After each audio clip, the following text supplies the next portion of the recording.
May I coming sir? Yes come in. বসুন। দেখি আপনার সার্টিফিকেটগুলো দেখি।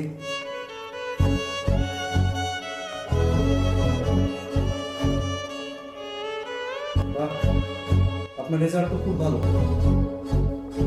তোমাকে আর প্রশ্ন করতে যাচ্ছি না, তোমার রেজাল্ট যেহেতু ভালো, ধরো তোমার চাকরিটা হয়ে গেছে। Thank you sir.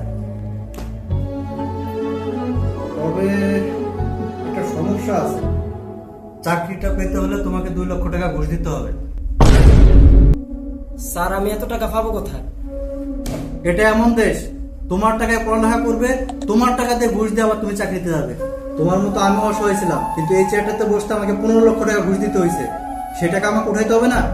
কিন্তু এই মুহূর্তে 2 লাখ টাকা দিলে আমার ঘর বাড়ি ব্যস্ত হবে স্যার। ঘর বাড়ি বেচবা, তাতে কি হয়েছে? 6 মাস পরে ঢাকা শহরে 5 তলা বাড়ি করবা।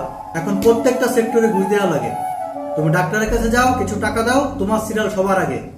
তুমি মন্ত্রী মিনিস্টারের কাছে যাও, তাদের কাছে কিছু টাকা ধরে দাও, তাদের হাত ভারী করো, তোমার প্রজেক্ট সবার আগে পাস হয়ে যাবে। অসহায় মানুষের কান্না এখন আর কেউ শুনে না।